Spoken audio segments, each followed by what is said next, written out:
আজকে মোবাইলে দেখতে পেলাম একটা জিনিস, দেখে আমার চোখে পানি চলে এলো, যে বাংলাদেশের দীপু বলে একটা ছেলে, হ্যাঁ, ছেলেটা হিন্দু ধর্মের মনে হয়, তো ও কোনো একটা বিষয়ে আল্লাহ নবী সাল্লাল্লাহু আলাইহি ওয়াসাল্লামের ব্যাপারে কোনো কথা বলেছে, কোন একটা কথা বলেছে, যাই হোক, তা সেই ছেলেটাকে দেখছি মেরে ল্যাম্পপোস্টে টাঙিয়ে উলঙ্গ করে তলাতে আগুন জ্বালিয়ে তাকে পুড়িয়ে দেওয়া হয়েছে। আস্তাগফিরুল্লাহ, এত নির্মম ভাবে অত্যাচার একটা মানুষ কিরকম করে! এই ঘটনার জন্য সোশ্যাল মিডিয়াতে ইসলামের কলঙ্ক হচ্ছে, ইসলাম সম্পর্কে মানুষ ভুল ধারণা করছে, অথচ ইসলাম এটা নয়। মুহাম্মদ সাল্লাল্লাহু আলাইহি ওয়াসাল্লাম, যিনি আমাদের নবী, তায়েফের মাঠে রক্তাক্ত অবস্থাতে বেঈমানদের হাতে যখন মার খেয়েছিলেন, পাহাড়ে নিযুক্ত থাকা ফেরেশতারা আল্লাহর নবীকে বলেছিলেন, আল্লাহর নবী, আপনি একবার যদি অর্ডার দেন, দুই দিকের দুটো পাহাড়কে এক জায়গায় চেপে এদেরকে শেষ করে দিব। আল্লাহর নবী সাল্লাল্লাহু আলাইহি ওয়াসাল্লাম শেষ করার কথা বলেছিলেন না তাদেরকে ক্ষমা করে দিয়েছিলেন? ক্ষমা করে দিয়েছিলেন।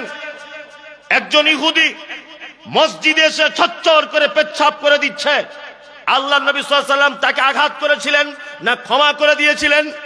ক্ষমা করে দিয়েছিলেন, এবং পরবর্তীতে সে ইসলাম গ্রহণ করেছে। শুধু কোরআন এবং হাদিসের দাওয়াতের মাধ্যমে ইসলাম এসেছে তা নয়, মুহাম্মদ সাল্লাল্লাহু আলাইহি ওয়াসাল্লামের ব্যবহার, তার আখলাক, তার চরিত্র, তার নম্রতা, তার মিষ্টি ভাষী, তার হৃদয় কমল, এই সমস্ত দিকের দিকেও তাকিয়ে মানুষ ইসলামের দিকে এসেছে। এসেছে কি আসেনি? এসেছে। এ অত্যাচার কেন? যারা এই কাজ করেছে বাংলাদেশের মাটিতে, ধিক্কার জানাই এই অপরাধীদেরকে, এবং এদের কঠিনতম সাজা দেওয়া উচিত। কারণ এদের জন্য আজকে ইসলামকে মানুষ অন্য চোখে দেখছে। এদের জন্য শুধুমাত্র যারাই এ কাজ করেছে তাদেরকে মুসলিম বলতেই কষ্ট হচ্ছে, যারা কেমন মুসলমান। আল্লাহু আকবার। অথচ আল্লাহ সুবহানাহু ওয়া তাআলা বলছেন, ওয়া আসলিহু জাতা বাইনিকুম, আপসের মধ্যে কখনো ঝগড়া ঝামেলা হলে মিটিয়ে নাও। আতিউল্লাহ, আল্লাহর আনুগত্য করো, আর রাসূল, রাসূলের আনুগত্য করো, ইন কুনতুম মুমিনিন। আচ্ছা, আপনারা জানেন আমরা মাত্র একটা কথা শুধুমাত্র বলি, একটা কথা। কি কথা? যে মুসলিমদের উপরে এই অত্যাচার একটাই কারণ, যে মুসলিমরা সংখ্যালঘু ভারতবর্ষে, তাই না? সংখ্যালঘু এই কারণে, মানে আমরা সংখ্যায় কম, এই জন্য আমাদের উপরে এত অত্যাচার। সারা পৃথিবীর ইতিহাসে মুসলিমদের যত জায়গাতে বিজয় এসেছে, এক জায়গাতেও সংখ্যাগরিষ্ঠতার কারণে বিজয় আসেনি। বলুন, বদরের যুদ্ধে মুসলিম সংখ্যা কত ছিল? 313 জন। বদরের যুদ্ধে মুসলিমরা জয়লাভ করেছিল না হেরে গিয়েছিল? জয়লাভ করেছিল। ভারত স্বাধীন করেছে, আপনার ভারতকে চালিয়েছে 1000 বছর, কত পার্সেন্ট? 6%। তার মানে আমরা কোনদিন পার্সেন্টেজে বেশি হতে পারিনি, তারপরেও আমাদের বিজয় এসেছিল কি আসেনি? এসেছে। আজকে কেন অভিযোগ করছেন আমি সংখ্যালঘু? আজকে অভিযোগ কেন? আর একটা জিনিস আপনাকে বোঝাই, সারা পৃথিবীতে একটি মাত্র দেশ আছে, একটি দেশ, তার নাম ইসরায়েল। একটি দেশ, যে দেশের টোটাল জনগণ ইহুদি। আপনারা এটাও শুনলে অবাক হবেন যে এই দেশের জনসংখ্যা হচ্ছে 84 লক্ষের মতো। বর্তমানে আমরা রাজ্য সরকারের অধীনে বসবাস করি, অর্থাৎ পশ্চিম বাংলাতে। কত পার্সেন্ট? এই কত লক্ষ বা কত কোটি? 14 কোটির কাছাকাছি মানুষ আমরা পশ্চিম বাংলার নাগরিক। কত? 14 কোটি। আর ইসরায়েলে কত লোক? 84 লক্ষ।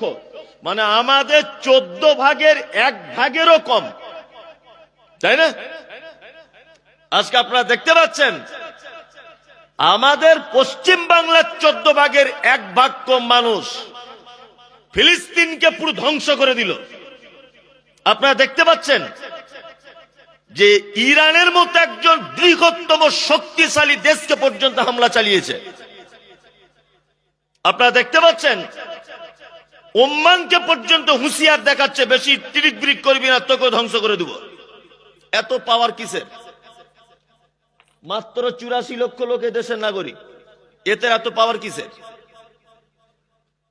আপনি অবাক হয়ে যাবেন। একটা তথ্য আমি একদম নিখুঁত ভাবে জানার পরে বলছি, তারপরেও আমার তথ্য ভুল হতে পারে, আর এটা হাদিস কোরআন নয়।